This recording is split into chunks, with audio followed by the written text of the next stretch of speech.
आज हमने पढ़ना था मेटाबॉलिज्म ऑफ फैट। फैट के मेटाबॉलिज्म, कैसे वो डाइजेशन उसकी कैसे होती है, फिजियोलॉजी क्या है पूरी, ठीक है। Fat is synthesised from carbohydrates and proteins which are taken into the body in excess of its needs and stored in the fat depots, that is under the skin, in the omentum or around the kidneys, ठीक है। Fats जो हैं वो कैसे synthesise होती हैं, जो carbohydrates, access of carbohydrates या प्रोटीन कंटेंट जो है वो बॉडी में बच जाता है, तो वो इन the form of fat body में स्टोर हो जाती है अंडर द स्किन, ठीक है। स्किन के नीचे जो होती है फैट स्टोर हो जाती है। Fats which have been digested and absorbed as fatty acids and glycerol into the lacteals are transported via the cisterna chyli and the thoracic duct to the blood stream and so by a circuitous route to the liver। अब जो fats का metabolism है, जो fat होती है ये break होके fatty acids plus glycerol बनाती है, ठीक है। फैट की ब्रेकडाउन में क्या होता है, फैट कंटेंट्स जो हैं, ठीक है, fat molecules are converted into fatty acids plus glycerol, ठीक है। जो कार्बोहाइड्रेट्स और प्रोटीन्स की हमने मेटाबॉलिज्म पढ़ी थी उसमें क्या होता है, कार्बोहाइड्रेट्स अगर ग्लूकोज़ की ब्रेकडाउन हो रही है तो ग्लूकोज ब्रेक होके 2 यूनिट्स ऑफ पायरुविक एसिड में कन्वर्ट होता है, ठीक है। जो पायरुविक एसिड है उनकी दो तरह से मेटाबॉलिज्म होता है, कैटाबॉलिज्म। एक होता है aerobic catabolism in which pyruvic acid is converted into lactic acid, ठीक है। और एनारोबिक कैटाबॉलिज्म में क्या होता है, पायरुविक एसिड से एसिटाइल कोएंजाइम ए की प्रोडक्शन होती है, जो फर्दर क्या होता है क्रेब्स साइकिल में एंटर कर जाता है और कार्बन डाइऑक्साइड और वाटर मॉलिक्यूल्स को सिंथेसाइज करता है। कार्बन डाइऑक्साइड जो मेटाबॉलिज्म ऑफ कार्बोहाइड्रेट्स में रिलीज़ होती है वो तो एस्पायरेट हो जाती है, मतलब थ्रू नेज़ल कैविटी वो बाहर को निकल जाती है, एक्सहेल हो जाती है। बट जो वाटर मॉलिक्यूल्स हैं वो बॉडी फ्लूइड्स की फॉर्म ले लेते हैं और बॉडी फंक्शनिंग में हेल्प करते हैं, ठीक है। इसी तरह जो हमने प्रोटीन्स की मेटाबॉलिज्म पढ़ी थी, प्रोटीन्स क्या होते हैं, वो अमाइनो एसिड से बने होते हैं, ठीक है। Proteins are built up of amino acids, ठीक है। देयर आर 20 अमाइनो एसिड्स, ठीक है, जिसमें से 9 एसेंशियल अमाइनो एसिड्स होते हैं जो हमारी बॉडी सिंथेसाइज नहीं कर पाती, ठीक है। और बाकी के जो रह जाते हैं वो बॉडी में सिंथेसाइज होते हैं, ठीक है। जो एसेंशियल अमाइनो एसिड्स होते हैं उनको हम डाइट में लेते हैं, ठीक है, डाइट के थ्रू उसको कंज्यूम करते हैं, ठीक है। अब प्रोटीन्स के मेटाबॉलिज्म में क्या होता है, जो प्रोटीन मॉलिक्यूल्स होते हैं, पॉलीपेप्टाइड चेन्स होती हैं जो प्रोटीन की, वो ब्रेक होके अमाइनो एसिड्स में कन्वर्ट होते हैं। अमाइनो एसिड्स जो फर्दर हैं उनकी या तो फिर डी अमाइनेशन हो जाती है या ट्रांस अमाइनेशन हो जाती है। डी अमाइनेशन में क्या होता है कि जो अमाइनो एसिड्स हैं उनका जो नाइट्रोजनस पार्ट होता है वो रिमूव हो जाता है, ठीक है। और रिमूव होके वो कार्बन डाइऑक्साइड के साथ मिलके यूरिया की फॉर्मेशन कर देते हैं। यूरिया जो सब्सटेंस है वो यूरिन के थ्रू एक्सक्रीट हो जाता है बॉडी में से, ठीक है। अगर एक्सेस ऑफ अमाइनो एसिड्स हमारी बॉडी में है तो जो ट्रांस अमाइनेशन प्रोसेस में क्या होता है, जो अमाइनो एसिड्स बच गए हैं उनसे नॉन एसेंशियल अमाइनो एसिड्स की सिंथेसिस होती है, ठीक है।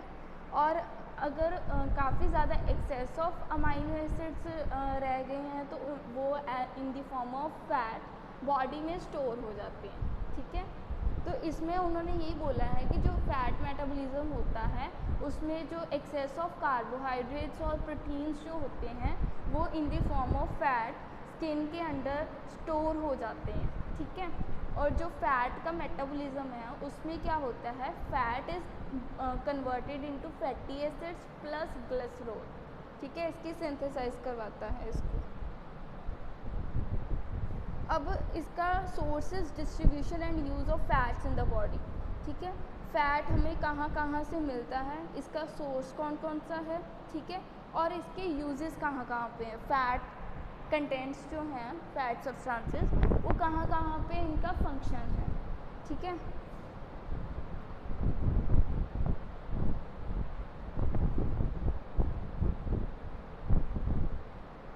फैट, जो फैट है इनके मेन सोर्सेज हैं डाइट, ब्लड, फेट, ठीक है। डाइट, जो फैटी एसिड्स एंड जो डाइट हम लेते हैं, ठीक है, उसमें फ़ैट कंटेंट्स होते हैं, ठीक है। उसके बाद जो फैटी एसिड्स एंड ग्लिसरॉल है वो स्मॉल इंटेस्टाइन में जब पार्शियली डाइजेस्टेड फूड पहुंचता है तो जितनी भी एब्जॉर्प्शन होनी होती है न्यूट्रिएंट्स की, ठीक है, तो वो सारी स्मॉल इंटेस्टाइन में होती है, ठीक है। स्मॉल इंटेस्टाइन में एक वेलाई वाला पार्ट होता है, these are columnar lymph vessels, ठीक है, वो क्या करती हैं, सारे न्यूट्रिएंट्स को, कार्बोहाइड्रेट्स, प्रोटीन्स, फैट्स, हर एक तरह के न्यूट्रिएंट्स को एब्जॉर्ब कर लेते हैं, ठीक है। फूड पार्टिकल्स में से, पार्शियली डाइजेस्टेड फूड में से न्यूट्रिएंट्स को एब्जॉर्ब करके वो लिम्फ वेसल्स क्या करती हैं, ब्लड कैपिलरीज को सप्लाई कर देती है वो न्यूट्रिएंट्स, ठीक है। अब ब्लड में क्या होता है, ब्लड में से सारा पूरी बॉडी में सर्कुलेट होता है वो न्यूट्रिएंट, ठीक है। फेट में आ जाता है कि उनके यूजेस, वो कहाँ कहाँ पे यूज़ होते हैं फैट्स, ठीक है।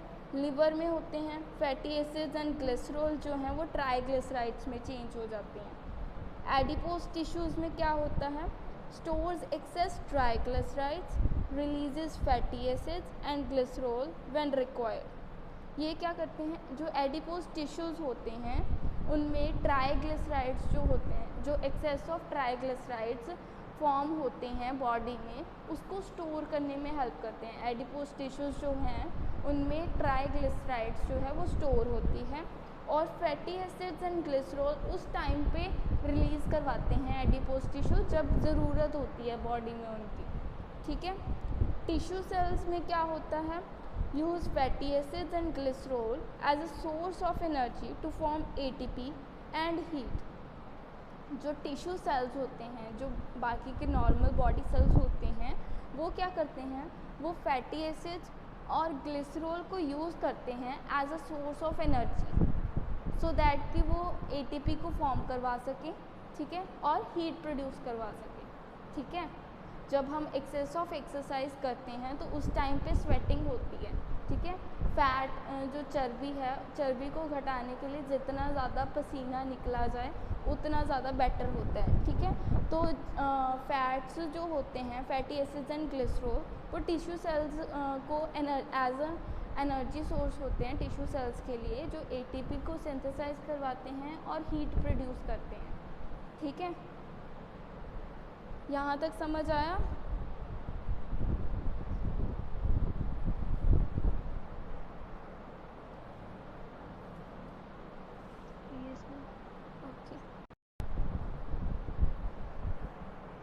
Summary of the fates of three main energy sources in the central metabolic pathways, ठीक है। अब इसमें ये है कि जो फैटी एसिड्स हैं और ग्लिसरॉल जो हमारी बॉडी में सिंथेसाइज होती है वो कहाँ कहाँ पे यूटिलाइज होती है, उनके फंक्शंस क्या क्या होते हैं, ठीक है, और उनके मेटाबॉलिक पाथवेज कौन कौन से हैं, कैसे सिंथेसाइज होती है बॉडी में, ठीक है। फैट्स, इसमें हम पढ़ेंगे सबसे पहले प्रोटीन्स, ठीक है। प्रोटीन्स जो होते हैं, प्रोटीन्स होते हैं अमाइनो एसिड्स से बने होते हैं, ठीक है। Amino acids are building blocks of proteins, ठीक है। तो प्रोटीन्स क्या करते हैं, ब्रेक हो जाते हैं ना जब अमाइनो एसिड्स में, तो जो एक्सेस ऑफ अमाइनो एसिड्स बन जाते हैं वो क्या करते हैं, कार्बोहाइड्रेट्स को, ग्लूकोज को सिंथेसाइज करवाते हैं, ठीक है। Excess of amino acids synthesises glucose, ठीक है। ग्लूकोज की फर्दर ब्रेकडाउन होती है जिसको हम बोलते हैं ग्लाइकोलाइसिस, ठीक है।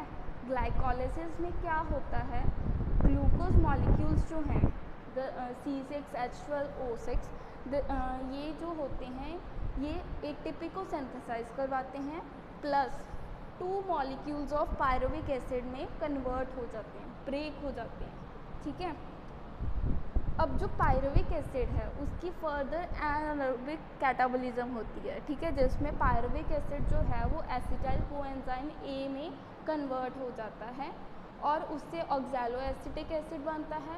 ऑक्सैलोएसिटिक एसिड जो होता है वो पार्टिसिपेट करता है क्रेब्स साइकिल में, जिससे हमें कार्बन डाइऑक्साइड और वाटर मॉलिक्यूल्स मिलते हैं, ठीक है।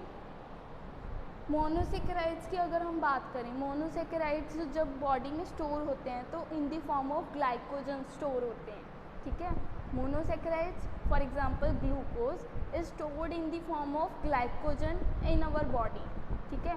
ग्लाइकोजन इज़ अ पॉलीसेकेराइड, ठीक है, जिसमें ग्लूकोज यूनिट्स जो होते हैं वो कंबाइन होके प्रेजेंट होते हैं, ठीक है।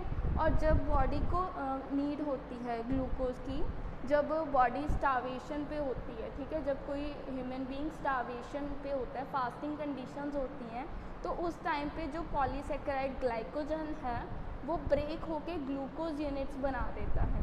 ग्लूकोज की फर्दर क्या होती है, पायरुविक एसिड में कन्वर्जन हो जाती है, एटीपी सिंथेसाइज होती है। ATP is the main source of energy, ठीक है। तो उससे क्या होती है, ऑक्सीडेटिव फॉस्फोराइलेशन, मतलब कि एटीपी सिंथेसाइज होती रहती है, हमारी बॉडी को एनर्जी मिलती रहती है।